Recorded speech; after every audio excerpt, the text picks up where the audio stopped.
fois encore, je suis ravie d'être avec vous dans ce nouveau numéro de votre magazine Les Succès d'Afrique.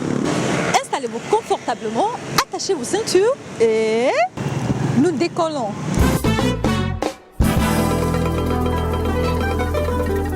Comme nous vous l'annoncions, le mois d'août sera consacré à la célébration de la première anniversaire de l'émission Les Succès d'Afrique.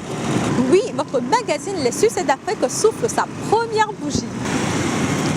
Pour célébrer l'événement, nous ferons ensemble avec vous une série d'émissions spéciales. Je vous propose un avant-goût de tout ceci. Hello, ici Agibou Bougobali Sanou, danseur chorégraphe, directeur de In and Out Dance Festival au Burkina Faso à Bobo Dioulasso. Je vous assure que j'aime l'émission Les Succès d'Afrique. On est ensemble. Je m'appelle Yves Mountou, CEO et fondateur de Debut. J'aime et je soutiens l'émission Les Succès d'Afrique.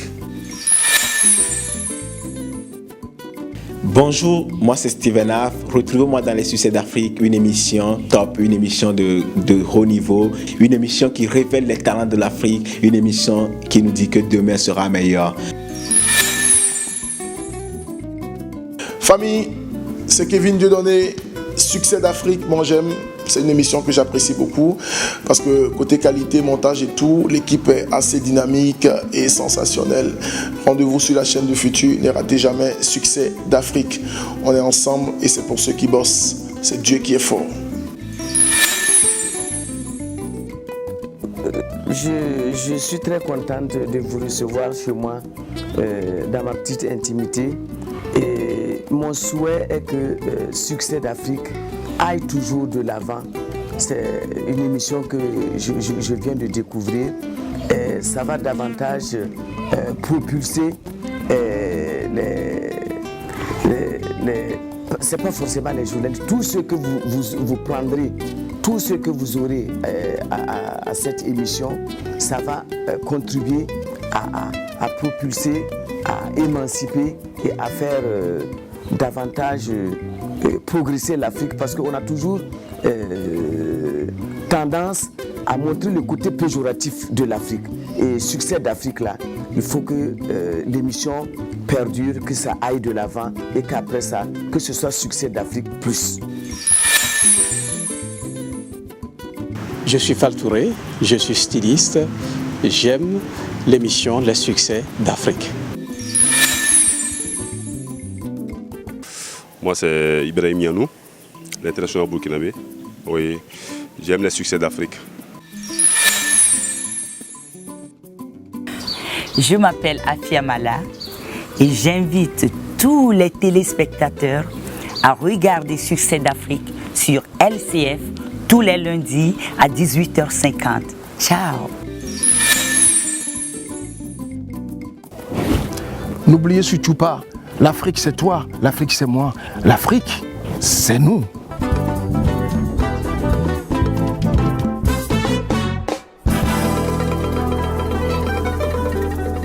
L'homme n'est plus à présenter. Présentateur vedette de la télévision privée LCF, Dieudonné Kevin a réussi à se faire un nom dans le paysage médiatique togolais. Comme dans toute aventure, il a connu des hauts et des bas, de la radio à la télévision, tout en passant par l'animation de spectacles. Dieudonné Kevin se confie à nous dans la rubrique Success Story. Bonjour, c'est Kochadjo Mawena à l'état civil et Dieudonné Kevin pour les intimes, Vino pour les plus proches. Je suis animateur, présentateur à la chaîne du futur. Vous me suivrez généralement tous les matins dans le café matinal entre 7h et 9h du lundi au vendredi. Vous me retrouvez également aussi les week-ends, c'est-à-dire les samedis à partir de 20h et les dimanches dans l'après-midi dans mon émission Africa Hit. Je m'occupe du programme de la radio City FM qui émet également sur la fréquence 89.9 et qui est aussi une partie intégrante du groupe Sud Média. Je m'occupe aussi d'une structure que j'ai créée qui est Wadio Group, une boîte de production. Je dis souvent aux gens que je viens de Long. Je viens d'une famille assez modeste. Mon père est d'Atapamé, ma mère également d'Atapamé. Mais j'ai eu la chance de passer toute mon enfance, une très très bonne partie, disons près de 17 ans en Côte d'Ivoire. J'ai commencé par la radio. J'ai fait la radio Excelsior, déjà sur les bancs du lycée. J'étais en classe de première quand j'avais ma propre émission à moi, une émission qui se dénommait Du cœur à la plume, où je recevais des lettres de certains élèves, de certains parents même, qui m'envoyaient leurs problèmes de cœur et j'ai trouvé une solution. À l'époque aussi, j'animais déjà des concerts, je me souviens. Mon premier concert, je l'ai animé quand j'étais en classe de première et c'était avec Jimmy Hope. Il était invité par le Centre culturel français, un grand concert à Tapamé, dans une grande salle, tu t'imagines déjà. Et à cette époque, déjà, je tenais le micro. Mais pour moi, la passion pour le micro, ça a commencé déjà au cours primaire. C'est vrai, je surprends des gens quand je parle de cours primaire. Déjà au collège et au cours primaire, je faisais partie de notre groupe de ballet et de théâtre de l'établissement. J'avais un rôle et j'étais toujours celui qui devait animer la galerie. Et au lycée, c'était pire. Au lycée, seconde, première, terminale, pour ceux qui m'ont connu au lycée, j'étais sur tous les grands événements. Imagine-toi, en classe déjà de première, je m'asseyais à table avec certains responsables culturels, certains artistes et tout. J'ai même eu à animer le concert de Ricos Campos à l'époque, où il sortait L'amour fini au tombeau. Tu t'imagines, j'étais en classe de terminale et j'ai eu l'occasion d'animer la tournée. Une tournée également avec Pierrette Adams, une tournée avec Santi Dorim, une tournée avec Afia Mala, avec la caravane Marlboro, Bond Street et tout ça. Je me suis formé sur le tas un peu comme les autres. Je dirais qu'après mon bac D direct, j'avais bien voulu faire une école de communication, pourquoi pas de journalisme, mais les parents n'avaient pas les moyens.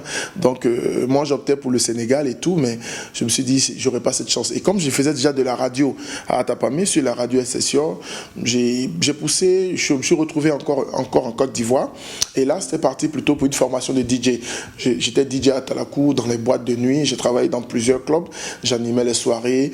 Je suis revenu à Lomé également, j'ai fait la même chose, j'ai travaillé dans plusieurs clubs à Lomé, j'ai fait une formation à Sonotech, j'ai eu la chance de travailler également aussi avec une grosse maison de production et de réalisation, et celle du frère de Jimmy Hope, Gilles Senaya. C'est aujourd'hui l'occasion pour moi de lui dire merci, parce que c'est là-bas que j'ai fait mes armes même, disons pour la télé, parce que je m'occupais un peu de la section pige, où je devais passer toute ma journée à regarder de la télé. Imagine-toi, j'avais presque 7 écrans de télé devant moi, et je devais suivre les programmes de ces différentes chaînes de télé-là, de 7h jusqu'à 22h.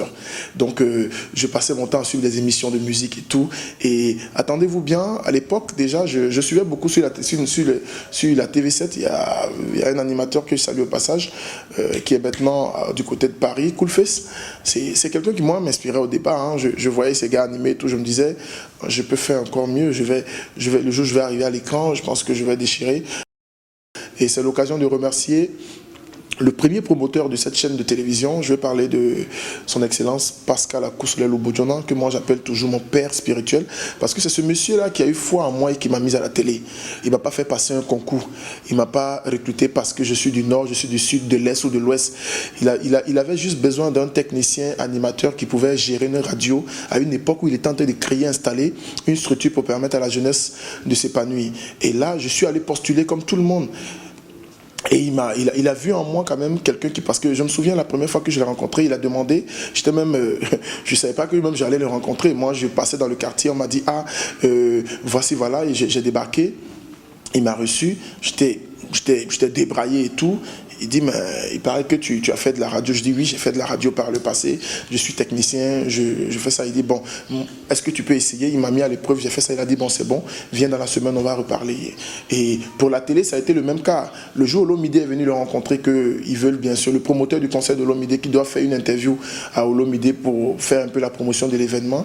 Il dit, mais en ce moment, on n'a pas encore démarré le programme de la télé, mais je pense que j'ai quelqu'un en bas qui peut faire l'interview à Olomide. Je l'ai écouté plusieurs fois. Et là, il m'a appelé, il m'a dit, Olomide doit passer à la télé, je veux que tu essaies de voir avec les autres, Pacha, Syriac et tout, et avec les collègues, dans quelle mesure vous pourrez recevoir Olomide. Je dis, mais papa, j'ai jamais fait de la télé. Il dit, je le sais, mais quand je t'entends et que je vois comment est-ce que tu es, tu peux faire de la télé. Et c'est cette confiance qui m'a donné, qui a fait que je suis monté au créneau. Tu t'imagines que je me retrouve pour ma première émission, mon première interview, et c'est sur la télé en direct et tout, et qui est devant moi le grand Mopao, quelqu'un pour qui je voyais une admiration pas possible, quelqu'un que j'admire, j'appréciais tellement, un fan, un homme qui remplissait les stades et peu partout. On te dit que c'est toi qui dois le recevoir. je suis directement allé sur le net, j'ai commencé à chercher un peu des trucs sur lui. J'ai préparé quelques 3, 4, 5 questions. Mais attendez-vous bien, quand il est rentré en studio, la première chose, je lui ai dit, j'ai été direct, je dis le grand Mopao, je fais mes premiers pas à la télé et j'espère que je peux compter sur vous. Il a dit non mon fils, t'inquiète, ça va aller. Mais ça a été une belle expérience. J'oublie pas, il y a des personnes comme ça qui m'ont marqué. C'est un peu comme Papa Wemba que j'ai reçu. J'ai reçu également Ismaël Lo, j'ai reçu Frédéric Elias Mewe. Même Arafat, les gens disaient qu'il est impoli et tout, et non. J'ai dit ça après que Arafat est plutôt un artiste qui est très poli. Moi j'ai reçu Arafat, ça a été l'une de mes plus belles émissions. La musique togolaise, je pense que aujourd'hui nous ne dirons pas qu'on n'a pas de talent. On a beaucoup de jeunes qui se battent, qui veulent bien sûr faire de la musique. Il y a un travail assez colossal quand même qui s'est abattu sur un nombre donné d'années et qu'on doit féliciter au passage. On ne peut pas dire qu'il n'y a pas un travail qui ne se fait pas. Mais au même moment aussi, il faut reconnaître qu'il y a un certain professionnalisme qui manque dans ce métier. Et beaucoup viennent par hasard. J'ai fait les études, ça ne marche pas. J'ai essayé telle activité, ça ne va pas. Et si je me tournais un peu vers la musique, tu vois, et des gens comme ça, c'est eux maintenant qui veulent se mettre au même niveau que ceux qui viennent vraiment par passion et qui veulent travailler, qui veulent être professionnels. Donc moi aujourd'hui, ce que je demande, c'est quand même de demander à certains artistes de retourner à l'école de la musique, de retourner et de chercher quand même à avoir un minimum de bagages, de travailler ce domaine-là, d'apprendre certains trucs à la base, quoi. Il y a trop de plagiat dans notre musique. Les gens écoutent, on dit ça marche au Nigeria, ce concept-là marche. Demain, tu entends dans les chansons, oui, le nouveau concept togolais. C'est pas togolais. Tu as copié un truc au Nigeria, tu as copié un truc au Ghana, parce que ça marche, c'est fini. Quand la Zonto est sortie, tout le monde voulait faire de la Zonto. Quand Shadow Chris a lancé son nouveau concept avec le beat, c'est devenu comme ça. Tous nos beatmakers, comme beaucoup, la plupart ont commencé à copier. Essayons de trouver un truc original à nous propres. Moi, j'ai monté une boîte de communication que j'appelle Wadjo Group. Et Wadjo, c'est à l'origine, c'est dans ma ville natale, à Tapamé, où il y avait une boîte de nuit qui m'a marqué mon enfance.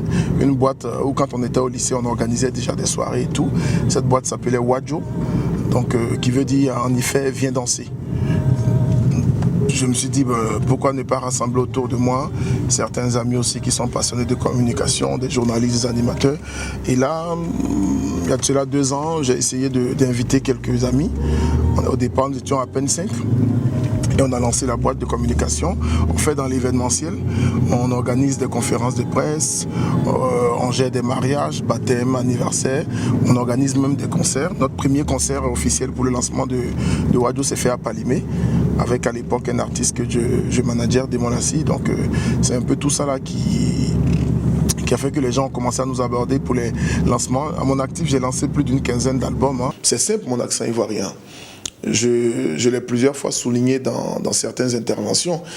J'ai passé 17 ans de ma vie en Côte d'Ivoire. Mes parents, mon père et ma mère, et on fait plus de 30 ans, disons, en Côte d'Ivoire. Voilà, je suis rentré au Togo pour faire le lycée au collège NDA. Donc, faire quand même 17 ans dans un pays et ne pas parler comme les personnes qui vivent dans ce pays, c'est assez compliqué. Là même, plutôt, moi, je fais un effort pour ne pas trop parler comme les Ivoiriens. Il y a tellement de risques dans ce métier, et surtout quand tu es un homme public, tu n'as pas droit à l'erreur. Et aujourd'hui, je dirais que je suis un homme public, donc il y a tellement de regards sur moi. Il suffit que Kevin pète dans la rue, ça passe au journal de 20 heures. Il suffit que Kevin commette tel acte. Au fait, nous devenons à la fin un peu une vitrine pour les autres. On est obligé de bien poser nos actes. On n'a pas droit à l'erreur. Et moi, la chose qui me fatigue le plus, c'est que souvent notre vie privée aussi et prend parti. C'est-à-dire qu'à la fin, on se retrouve on n'a plus de vie privée. On se retrouve parfois à ne pas vivre comme des hommes, comme une personne normale. Je te dis, il y a des moments où j'ai envie de me retrouver dans des coins aussi, être aussi comme les autres, être à l'abri de certains regards, mais tu sens que tout le monde a le regard tourné vers toi, tout le monde te regarde, tout le monde t'observe. Et ce qui est encore le plus, qui dérange le plus dans ce métier-là, c'est qu'à la fin, il y a tellement de rumeurs autour de toi. C'est tellement facile pour les gens d'inventer des histoires sur ta vie privée. C'est tellement facile pour des gens de créer le buzz autour de ta personnalité. C'est tellement simple pour des gens de créer une histoire, de dire que Kevin a fait ceci, Kevin a fait cela. Pour résumer, c'est-à-dire on n'a plus de vie privée. Voilà ce qui dérange le plus. Si je vais ajouter quelque chose, c'est de dire merci aujourd'hui à mes collègues. Parce qu'au fait, la télé, c'est une chaîne. C'est vrai que vous me voyez à la télé tous les matins, mais derrière moi, j'ai une équipe formidable. J'ai mon réalisateur, j'ai les techniciens, il y a les caméramans, il y a les régisseurs. Et toutes ces personnes-là, généralement, on ne les voit pas. Mais c'est en majeure partie ces personnes-là qui font le gros du boulot. Parce que le réalisateur, c'est lui qui soigne ton image, c'est lui qui donne les instructions, c'est lui qui te dit non, là tu as mal dit, il faut reprendre cette partie. Donc souvent, il travaille même plus que nous. Mais c'est nous que les gens mettent plus en avant. Il y a des moments où j'arrive dans des endroits, les gens sautent sur moi, Kevin, et au même moment, mon réalisateur est là, mon caméraman est là, personne ne le regarde. J'ai une queue de 10-15 personnes qui veulent faire des photos. Ne regarde pas. Moi, c'est à eux que je pense pour finir cette émission. Je voudrais vraiment leur dire merci parce qu'ils n'ont qu'à rester tels qu'ils sont aujourd'hui, ouverts, simples, et surtout de vrais bosseurs. Et profiter aussi de cette antenne pour remercier l'administration. Aujourd'hui, j'ai un directeur qui est formidable, M. Luc Abaki, à qui je voudrais dire merci pour ce dynamisme-là, pour cette foi qu'il a en nous, pour cette façon-là de nous pousser, malgré les difficultés de ce métier. Si quelqu'un te dit aujourd'hui qu'en communication, il n'y a pas de difficulté, c'est faux. Parce on laisse les gens plutôt voir un côté de l'iceberg. Mais les vrais problèmes qui sont en dessous, vous ne pouvez pas imaginer. On est parfois souriant à l'écran, jamais problème, hein, espoir. Il y a des jours où j'arrive à la télé, je n'ai pas envie de parler. Je me réveille avec de vrais problèmes, mais quand je finis l'émission, quelqu'un m'appelle au téléphone, waouh, mais tu étais formidable aujourd'hui, tout, mais j'ai des problèmes. Mais il ne peut pas le savoir. Donc, c'est ces personnes-là qui arrivent à nous donner de l'énergie pour ne pas laisser transparaître nos problèmes. En l'occurrence, je reviens encore à M. Luc Abaki, à qui je dis merci. C'est un bon directeur, c'est un bon DG, je ne le regrette pas. Et merci également à vous, c'est les fans numéro 1. Parce que si vous ne nous appréciez pas, si vous ne faites pas les remarques, si vous n'êtes pas avec nous tous les jours, si vous ne criez pas, si vous n'êtes pas à nos événements et tout, nous sommes personne, nous sommes rien. Donc, vous faites un grand boulot. Je ne peux que vous dire merci. Et au même moment aussi, un grand merci aussi aux détracteurs. Parce que parfois, ils nous font aussi voir ces choses qu'on ne voit pas. Ces personnes-là qui sont dans les coulisses, toujours à activer le mauvais côté des choses, à toujours vouloir du mal, à tirer sur nous, à créer du buzz, à faire des histoires, à inventer des histoires. Non, vous nous faites du bien aussi quelque part parce que vous nous ouvrez des yeux, vous nous rappelez que nous sommes dans la jungle et que dans la jungle, c'est la loi du plus fort et que parfois on doit bosser pour s'imposer. Moi, je vous dis merci. Voici pour vous les rendez-vous à ne pas manquer sur le continent africain. C'est tout de suite dans la rubrique Agenda. L'ambiance n'est pas celle des fêtes foraines propres au CTF. Et pourtant, nous sommes à la foire Made in Togo, le premier rendez-vous annuel des opérateurs économiques togolais. Ici, sont présentés les différents produits manufacturés au Togo. Des boissons aux légumes en passant par épices, le secteur agroalimentaire est fortement représenté. La foire est une initiative très excellente. Pourquoi? Parce qu'elle permet à la population togolaise d'avoir accès aux différents produits qui se font chez elle, bien chez nous ici au Togo. D'habitude, nous consommons les confitures qui viennent de l'étranger sans savoir qu'au Togo ici, on produit d'excellentes confitures, de la tomate et pourquoi pas le sirop. Nous consommons tous ces produits de l'extérieur sans savoir que nous en produisons aussi chez nous ici. Au milieu de la foire, les installations de Logou LCT, promotrice des machines Fufumix et Pacmis, accueillent les visiteurs. Même le Logou Tract, le dernier né de la société, y était. Malgré le peu d'engouement autour de l'événement, les exposants ne s'empêchent pas de faire la promotion de leurs produits et services aux rares passants. La particularité de nos produits, les produits Joker, c'est que ces produits sont faits au Togo. Tout est cousu à Lomé et c'est juste les tissus que nous importons. Nous avons des fournisseurs qui nous envoient les tissus de t-shirts et nous faisons la couture nous-mêmes. Ensuite, nous faisons le mélange avec les pagnes. Nous faisons le mélange avec les pagnes et nous avons des designs, différents types de designs. Vous verrez vous-même que les produits portent nos marques et les marques sont faites par nous-mêmes.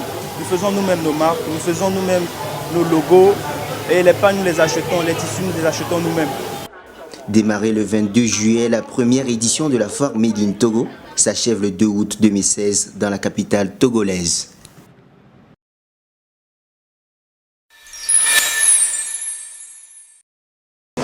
Nous sommes à la SAZOF où se tiendra tout à l'heure la cérémonie de remise de prix des 2 films qui seront sélectionnés pour représenter le Togo au festival Clap-et-Voir en Côte d'Ivoire.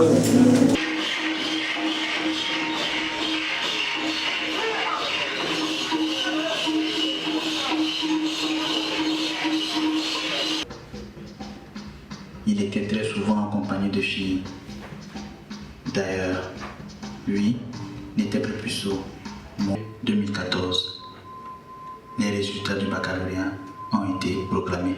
Je venais d'obtenir le baccalauréat. Vu.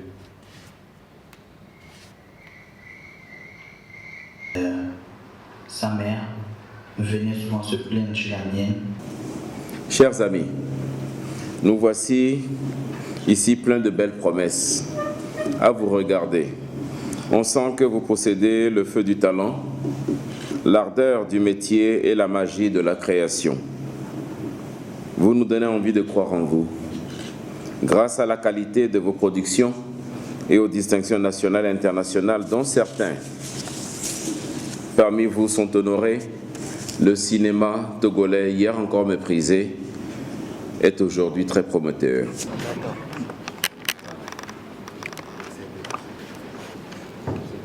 Alors ce film a totalisé 262,7 points sur un total de 300.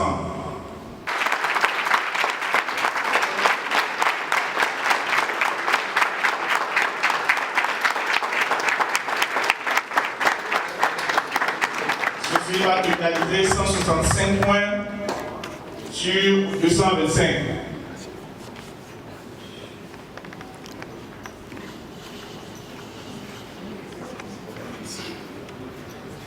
Je parlais tantôt de cette journée d'aujourd'hui comme étant un tournant pour le cinéma togolais. Bien sûr, certains d'entre vous ont été sélectionnés pour nous représenter en Côte d'Ivoire. Nous faisons confiance au choix du jury et plus encore aux lauréats pour nous représenter dignement. Quant à vous autres, sachez que le meilleur est devant. Clap-et-Voir est une étape, mais vos talents doivent vous porter plus loin. Je vous souhaite de connaître des carrières prodigieuses, de stature internationale. L'événement que nous faisons aujourd'hui à la SAZOF, j'aimerais d'ici 2 ans le faire au Palais des Congrès avec les réalisateurs et plus de 30 films, des courts, moyens et longs métrages pour montrer que le cinéma togolais existe.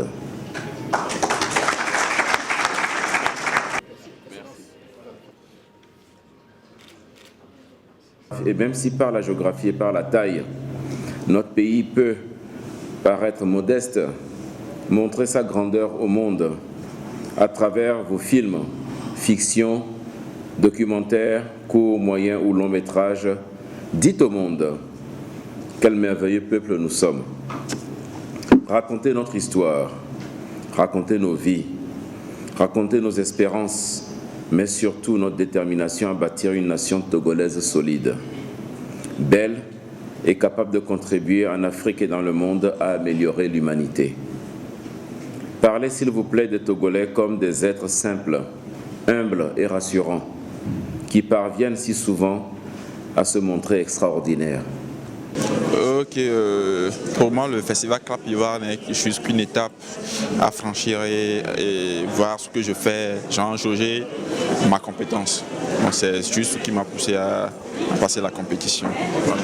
Et quels sont tes sentiments maintenant suite à la sélection de ton film? Ok, franchement je ne vais pas le cacher, je suis vraiment heureux d'être sélectionné, mais de toutes les façons, avant de quitter à la maison, je me suis dit, bon voilà Justin, si on ne te sélectionne même pas, ce qui est sûr c'est un de tes frères qui sera sélectionné, un Togolais comme toi, donc voilà, je suis heureux quand même. Le film, Moi mon chien vivant, ça parle d'un jeune dénommé Adjo qui est un peu souffrant, genre c'est un encéphalopathe qui a été abandonné par ses parents et du coup il s'est retrouvé à ses propres moyens afin de survivre. Voilà. Qu'est-ce qui t'a poussé à participer au festival? C'était d'abord de pouvoir, à l'étape actuelle, présenter un petit extrait du film Rumeur, parce que c'est un projet de long en cours. aussi rencontrer d'autres amis du côté de la Côte d'Ivoire parce que j'ai un tout petit peu l'expérience de ce festival. Il y a des amis à moi de la diaspora qui aimeraient aussi participer et on a convenu ensemble de pouvoir présenter des projets et aller nous amuser. Rumeur s'inscrit dans sous la thématique de la menace terroriste. Donc, c'est l'histoire de jeunes dames qui veulent aller à un concert et qui hésitent. Donc, suite à l'histoire qui leur rappelle constamment la fusillade dans laquelle les parents de l'une d'entre elles ont perdu la vie.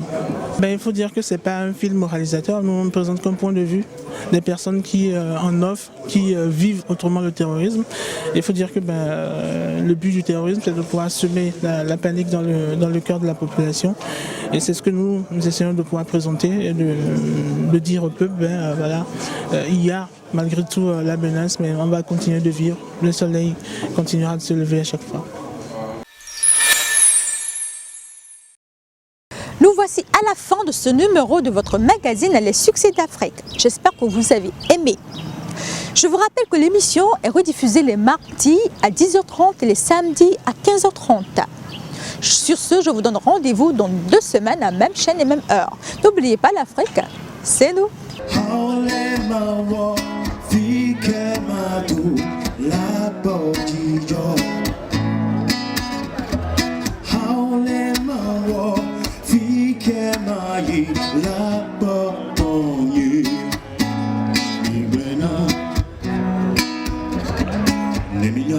Miglena